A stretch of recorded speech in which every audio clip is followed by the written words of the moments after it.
రాజుల 2వ గ్రంథము 21వ అధ్యాయం. మనష్షే ఏలనారంభించినప్పుడు 12 ఏండ్ల వాడై యెరూషలేములో 55 సంవత్సరములు ఏలెను. అతని తల్లి పేరు హెప్సీబా.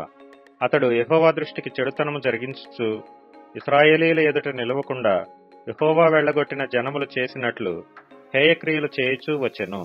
తన తండ్రి అయిన హిజ్కియా పడగొట్టిన ఉన్నత స్థలములను అతడు తిరిగి కట్టించి బయలుదేవతకు బలిపీఠములను కట్టించి ఇశ్రాయేలు రాజైన ఆహాబు చేసినట్లు దేవతా స్తంభములను చేయించి నక్షత్రములకు మ్రొక్కి వాటిని పూజించుచుండెను. మరియు నా నామము ఉంచుదునని యెహోవా సెలవిచ్చిన యెరూషలేములో అతడు యెహోవా మందిరమందు బలిపీఠములను కట్టించెను. మరియు యెహోవా మందిరమునకున్న 2 శాలలలో ఆకాశ సమూహమునకు అతడు బలిపీఠములను కట్టించెను.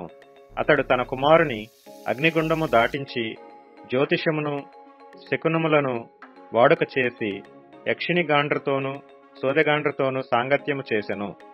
ఈ ప్రకారము అతడు యెహోవా దృష్టికి బహుగా చెడుతనము జరిగించుచు ఆయనకు కోపము పుట్టించెను. యెహోవా దావీదునకును అతని కుమారుడైన సొలొమోనునకును ఆజ్ఞ ఇచ్చి, ఈ మందిరమున ఇశ్రాయేలు గోత్రస్థానములలో నుండి నేను కోరుకొనిన యెరూషలేమునందు నా నామమును సదాకాలము ఉంచుదునని సెలవిచ్చిన యెహోవా మందిరమందు తాను చేయించిన అషేరా ప్రతిమను ఉంచెను. మరియు ఇశ్రాయేలీలకు నేను ఆజ్ఞాపించినదంతటినీ నా సేవకుడగు మోషే వారికి వ్రాసి ఇచ్చిన ధర్మశాస్త్రమును వారు గైకొనిన ఎడల వారి పితరులకు నేనిచ్చిన దేశములో నుండి వారి పాదములను ఇక తొలగిపోనీయనని యెహోవా సెలవిచ్చిన మాట వారు వినక ఇశ్రాయేలీల ఎదుట నిలవకుండా యెహోవా లయము చేసిన జనములు జరిగించిన చెడుతనమును మించిన చెడుతనము చేయునట్లు మనష్షే వారిని రేపెను. కాగా యెహోవా తన సేవకులైన ప్రవక్తల ద్వారా ఈలాగు సెలవిచ్చెను. యూదారాజైన మనష్షే ఈ హేయమైన కార్యములను చేసి తనకు ముందున్న అమోరీయులను మించిన చెడు నడత కనపరిచి తాను పెట్టుకొనిన విగ్రహముల వలన యూదావారు పాపము చేయుటకు కారకుడాయెను. కావున ఇశ్రాయేలీల దేవుడైన యెహోవా సెలవిచ్చినదేమనగా, వినువాని 2 చెవులు గింగురుమన్నునంత కీడు యెరూషలేము మీదికిని యూదావారి మీదికిని రప్పించుచు నేను షోమ్రోనును కొలిచిన నూలును ఆహాబు కుటుంబీకులను సరిచూచిన మట్టపు గుండును యెరూషలేము మీద సాగలాగుదును.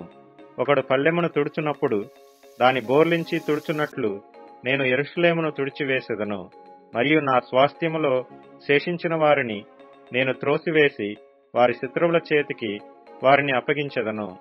వారు తమ పితరులు ఐగుప్తు దేశములో నుండి వచ్చిన నాట నుండి నేటి వరకు నా దృష్టికి కీడు చేసి నాకు కోపము పుట్టించుచున్నారు గనుక వారు తమ శత్రువులందరి చేత దోచబడి నష్టము నొందుదురు.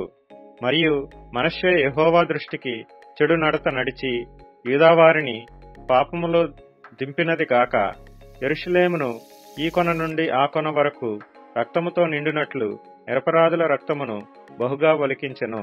మనష్షే చేసిన ఇతర కార్యములను గూర్చియు అతడు చేసిన దానినంతటినీ గూర్చియు అతడు చేసిన దోషమును గూర్చియు యూదారాజుల వృత్తాంతముల గ్రంథమందు వ్రాయబడి ఉన్నది. మనష్షే తన పితరులతో కూడా నిద్రించి ఉజ్జా యొక్క తోటలో తన నగరు దగ్గర సమాధి చేయబడెను. అతని కుమారుడైన ఆమోను అతనికి మారుగా రాజాయెను. ఆమోను ఏలనారంభించినప్పుడు 22 ఏండ్లు వాడై యెరూషలేమునందు 2 సంవత్సరములు ఏలెను. అతని తల్లి ఎడ్బయూరి వాడగు హారూసు కుమార్తె అయిన మెషుల్లెమెతు. అతడు తన తండ్రి అయిన మనష్షే నడిచినట్లు యెహోవా దృష్టికి చెడు నడత నడిచెను. తన పితరుల దేవుడైన యెహోవాను విసర్జించి యెహోవా మార్గమందు నడువక తన తండ్రి ప్రవర్తించినట్లు తానును ప్రవర్తించుచు తన తండ్రి పూజించిన విగ్రహములను తానును పూజించెను. ఆమోను సేవకులు అతని మీద కుట్ర చేసి అతని నగరునందు అతని చంపగా దేశపు జనులు రాజైన ఆమోను మీద కుట్ర చేసిన వారినందరినీ చంపి అతని కుమారుడైన యోషీయాకు అతనికి మారుగా పట్టాభిషేకము చేసిరి. ఆమోను చేసిన ఇతర కార్యములను గూర్చి యూదారాజుల వృత్తాంతముల గ్రంథమందు వ్రాయబడి ఉన్నది. ఉజ్జా యొక్క తోటలో అతనికి కలిగిన సమాధి యందు అతడు పాతి పెట్టబడెను. అతని కుమారుడైన యోషీయా అతనికి మారుగా రాజాయెను.